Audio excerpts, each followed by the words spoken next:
Welcome to Pat's Stats. We are 1 week away from opening day. Real baseball games that count for the 2020 season.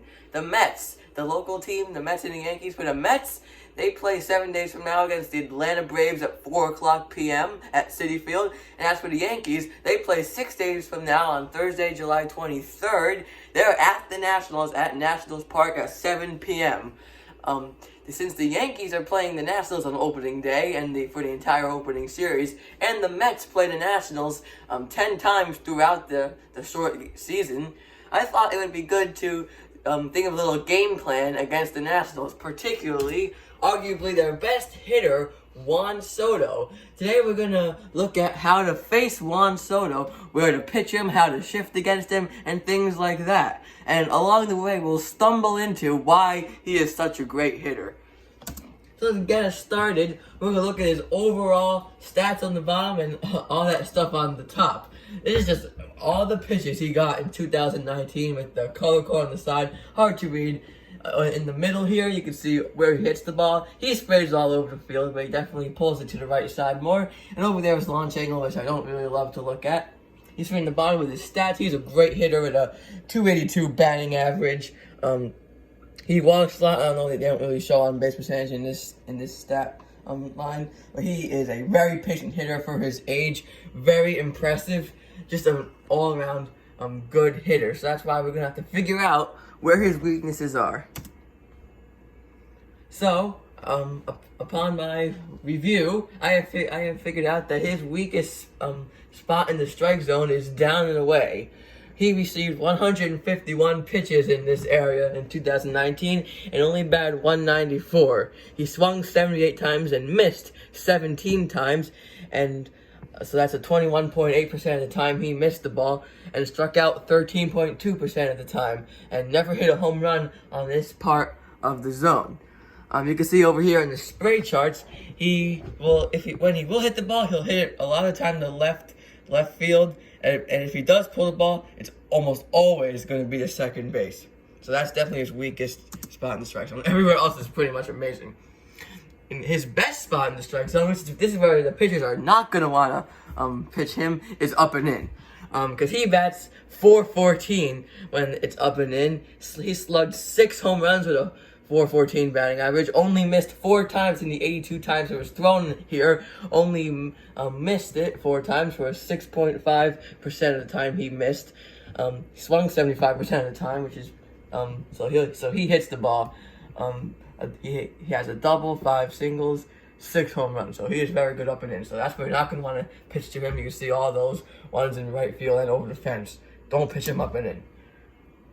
His weakest pitch, though, is the slider. You see, he gets sprayed pretty much all over the strike zone with sliders, and only bats 176 against them with 518 pitches last year. He missed 70 times which means that it is 35% of the time. Swung 38% of the time, and only hit 2 home runs off sliders. And yeah, so that's definitely his weakest pitch. He doesn't have a lot of them, but sliders seem to give him trouble. Again, he sprays the ball over in the outfield, but in the infield, you can see again, it's mainly to the right side. For his best pitch, he hits the best against 2 seams, I think. To find his best pitch, I don't know how to do it. He definitely sees the most fastballs, and he's good against them. But you also don't want to have a pitch like a knuckle curve where he only sees a few times that he might hit 600 against.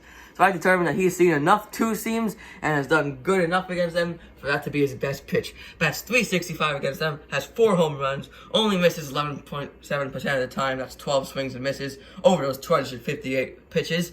So yeah, don't throw him 2 seams, especially, of course, right down the middle, because that's where he's going to hit the ball. Overall, though, you have spray charts against fastballs. He sprays all over the field. Obviously, he gets pitches all over the strike zone. Oh, by the way, to classify as a fastball, it's a 4-seamer, cutter, 2-seamer, and sinker.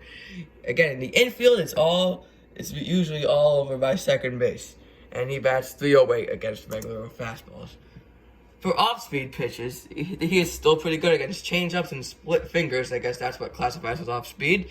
Again, you see him spray ball over the outfield, but then over there in second base, you still get a bunch of those hits or outs, whatever, there.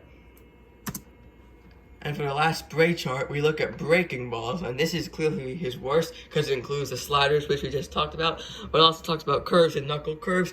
He only bats .217 against them, misses the ball 30.9% of the time, and has 7 home runs. So still not bad, but certainly not good. So breaking balls, that's his weakness overall. So now we're gonna take for the game plan. We figured out that he's bad against sliders and bad against pitches down and away. That's what zone 7 is. Zone 7 is down and away to Soto, who's a left-hand batter. So you can see how he'll hit the slider all over the field, but not when it's down and away. So how do you shift against this? Well, I would think you would actually have the outfield shift slightly to the opposite field, while the infield shifts slightly to his pull side. Now, his best pitches, if you're going to make an ultimate mistake by shifting against that way I just said, slightly to the opposite field in the outfield, slightly to the pull side for the other one, you're still gonna almost get away with it, as the splits are pretty similar. So overall, pitch Soto down and away. Throw breaking balls to him because he'll hit those fastballs and change-ups, and then shift slightly to the pull side, and in the outfield, shift slightly to his opposite side. So that's all for Pat's stats today.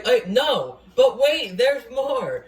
Jacob deGrom and Garrett Cole are the 2 aces of the local teams, the Mets and the Yankees, and they are great at throwing sliders and throwing pitches down and away, which favors them against Soto.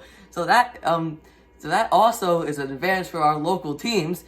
For Cole and deGrom, they can just throw sliders down and away to Soto, and then Soto hopefully won't hit the ball, and then that'll be great for our local teams. So that is actually it for Pat's Stats today. Thank you for watching, and we'll see you tomorrow.